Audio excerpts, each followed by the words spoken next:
오늘 말씀은 사무엘하 11장 16절에서 27절까지 말씀입니다. 16절에서 25절까지만 읽도록 하겠습니다. 요압이 그 성을 살펴 용사들이 있는 것을 아는 그곳에 우리야를 두니 그 성 사람들이 나와서 요압과 더불어 싸울 때에 다윗의 부하 중 몇 사람이 엎드려지고 햇사람 우리야도 죽으니라. 요압이 사람을 보내 그 전쟁의 모든 일을 다윗에게 보고할세 그 전령에게 명령하여 이르되 전쟁의 모든 일을 네가 왕께 보고하기를 마친 후에 혹시 왕이 노하여 너에게 말씀하기를 너희가 어찌하여 성에 그처럼 가까이 가서 싸웠느냐 그들이 성 위에서 쏠 줄을 알지 못하였느냐 요르페셋의 아들 아비멜렉을 쳐 죽인 자가 누구냐 여인 하나가 성에서 맷돌 윗짝을 구유에 던짐에 그가 데베스에서 죽지 아니하였느냐 어찌하여 성에 가까이 갔더냐 하시거든 네가 말하기를 왕의 종 햇사람 우리야도 죽었나이다 하라. 전령이 가서 다윗에게 이르러 요압이 그를 보낸 모든 일을 다윗에게 아뢰어 이르되 그 사람들이 우리보다 우세하여 우리를 향하여 들러 나아므로 우리가 그들을 쳐서 성문 어귀까지 미쳤더니 활 쏘는 자들이 성 위에서 왕의 부하들을 향하여 쏘매 왕의 부하 중 몇 사람이 죽고 왕의 종 햇사람 우리야도 죽었나이다 하니 다윗이 전령에게 이르되 너는 요압에게 이같이 말하기를 이 일로 걱정하지 말라. 칼은 이 사람이나 저 사람이나 삼키느니라. 그 성을 향하여 더욱 힘써 싸워 함락시키라 하여 너는 그를 담대하게 하라 하니라. 아멘. 아침 묵상을 들으시는 모든 성도님들에게 하나님의 은혜가 있기를 간절히 소망합니다. 오늘은 사마 11장의 마무리 말씀인데요. 돌아오는 주일인 30일에는 12장의 말씀으로 주일 설교를 하고자 합니다. 이제 말씀을 전하겠습니다. 어제 언급했던 것처럼 우리야와 밧세바를 동침하게 하려 했던 첫 계획이 실패하자 다윗은 플랜 B를 실행했습니다. 그 플랜 B는 전쟁터에서 우리야를 죽게 만드는 것이죠. 그 편지의 구체적인 내용은 우리야를 전쟁터에서 가장 치열한 싸움이 일어나는 그 최전선으로 보내 죽게 하라는 것이었습니다. 밤새워 고민한 결과가 충신을 죽여서 자신의 죄를 덮는 일이었습니다. 이미 큰 죄를 범했는데 더 크고 악한 죄를 계획하고 실행하고 있는 것이죠. 그런데 다윗이 얼마나 잔인하냐면 그 편지를 다른 사람의 손이 아니라 우리야의 손에 돌려보냈다는 겁니다. 우리야는 자신을 죽이는 내용이 담긴 편지를 자신의 손으로 요압에게 전달한 것이죠. 우리야는 정말 불쌍하고 억울한 희생자입니다. 하나님을 늘 의식하고 하나님의 뜻을 늘 구하던 다윗이 이제는 하나님을 지금 전혀 의식하지 않고 있습니다. 우리야에게서 편지를 건네받은 요압은 다윗의 명령대로 우리야를 최전선으로 보내 결국 전사하게 만듭니다. 죄라는 것은요, 이렇게 전파력, 전염력이 엄청 강합니다. 하와가 선악과를 먹고 혼자 먹는 데서만 그쳤습니까? 아닙니다. 그치지 않고 그 선악과를 아담이 먹도록 했습니다.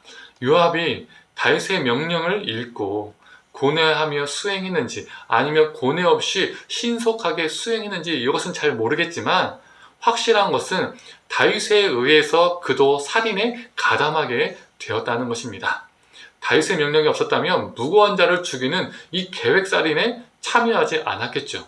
이렇게 다윗으로부터 요압에게 죄는 전파되고 전염되었습니다. 그런데 무고한 우리야를 죽이는 이 과정에서 또 다른 무고한 희생자들이 나옵니다. 24절의 말씀입니다. 활 쏘는 자들이 성 위에서 왕의 부하들을 향하여 쏘매 왕의 부하 중 몇 사람이 죽고 왕의 종 햇사람 우리야도 죽었나이다 하니 우리야를 죽이기 위해서요 무리하게 군사들을요 어떻게 했습니까? 성에 근접해서 싸우도록 명령했었습니다. 그래서 우리야가 죽을 때 우리야만 죽은 것이 아니라 다른 군사들도요 무고하게 억울하게 함께 죽게 되었습니다. 그 군사들은 다윗의 살인 계획만 아니어서도 성 아래에서 무리하게 싸워서 억울하게 죽을 일이 없었습니다.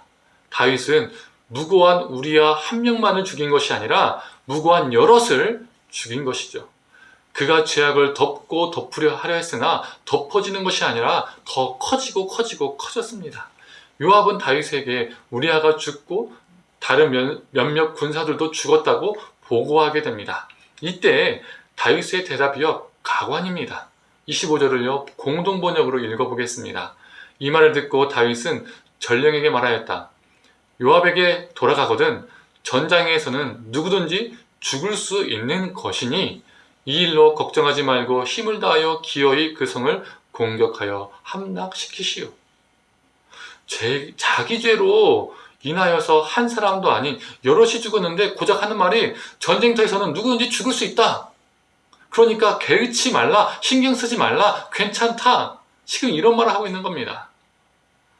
다윗은 죽음에 대해서 본래 어떻게 반응했던 사람입니까? 자신을 늘 죽이려 했던 사울이 죽었을 때도 기뻐한 것이 아니라 애통하며 애가를 만들어서 불렀던 사람입니다. 원수와 같았던 적장 아브넬이 죽었을 때도요, 슬퍼하며 동일하게 애가를 만들어서 불렀습니다. 나와 이전에 어떠한 관계였는지를 떠나서 생명을 중요시 여기고 죽음에 대해서는 함께 애도할 줄 아는 사람이었습니다. 그런데 그랬던 그가 지금 어떻습니까? 우리아의 죽음에 대해서는요, 정말 잔인하고 치밀하고 둔감하고 과감했습니다. 우리아와 다른 군인들의 생명은요, 안중에도 없습니다. 그들의 생명을요, 하찮게 여기고 있습니다. 우리는 다윗을 통해서 우리 인간 안에 존재하는 성자와 같은 모습, 그리고 야수와 같은 모습을요, 발견하게 됩니다. 우리도 마찬가지죠. 우리 안에는요, 성자와 같은 모습도 있을 수 있고 야수적인 모습도 있을 수 있습니다. 저는 가끔씩요, 제 자신을 보면서 놀랄 때가 있습니다. 나름 착하게 산다고 살았는데, 나름 바르게 살려고 노력하며 살았는데, 가끔씩 제 안에 아주 못되고 악하고 추접스럽고 차갑고 비뚤어진 그런 제 모습을요, 발견할 때가 있습니다. 그 모습을 발견할 때마다 제 자신이 깜짝깜짝 놀랄 때가 있습니다. 훌륭한 신앙인인 바울도 예외는 아니었죠. 그래서 그는 이런 고백, 이런 한탄을 합니다. 디모데전서 1장 15절의 말씀입니다. 죄인 중에 내가 괴수이니라. 내가 괴수이다. 로마서 7장 24절의 말씀입니다. 오라 나는 공고한 사람이로다. 이 사망의 몸에서 누가 나를 건져내랴.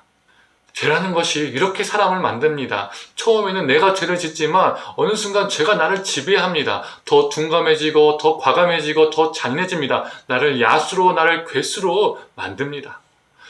누가 이 사망에서, 이 사망의 몸에서 나를 건져내랴. 누가 이 괴수 같은 삶에서 나를 건져내랴. 누가 이 야수와 같은 죄악된 삶에서 나를 건져내랴. 성도님들, 누가 우리를 건져낼 수 있겠습니까? 오직 한 분입니다. 오직 예수 그리스도 한 분입니다. 오늘 하루도 이 예수님의 은혜에 의지하여 작은 것에부터 큰 것에 이르기까지 죄에 대하여 민감하게 살아가기를 간절히 소망합니다.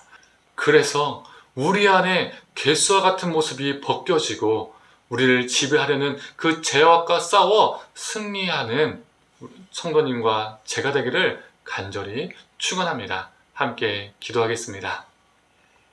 하나님, 아브넬과 사울의 죽음을 슬퍼하고 애통하며 조가를 불렀던 그가 이제는 그 죽음을 너무나 하찮게 여기고 생명을 하찮게 여기고 죽음을 도모하고 실행하는 모습을 보게 됩니다. 또 가볍게 여기는 것을 보게 됩니다. 그 안에 성자의 모습과 괴수의 모습을 보게 됩니다. 하나님, 우리도 마찬가지입니다. 하나님, 우리는 괴수 중에 괴수 중에 괴수입니다. 하나님, 우리는 너무나 곤고합니다. 이 사망에서, 이 괴수 같은 삶에서, 이 죄악된 삶에서 우리를 누가 건져낼 수 있겠습니까? 바로 우리 주 예수 그리스도 뿐입니다. 하나님, 우리가 예수님을 의지하고 예수님의 은혜를 의지하며 살게 하여 주시옵소서. 예수님의 은혜를 의지하여 죄악과 싸워 승리하는 우리가 되게 하여 주시옵소서. 오늘 하루도 주님 은혜 의지하여 승리하는 삶을 살게 하여 주시옵소서. 감사드리며 사랑에 많으신 예수님의 이름으로 기도드립니다. 아멘.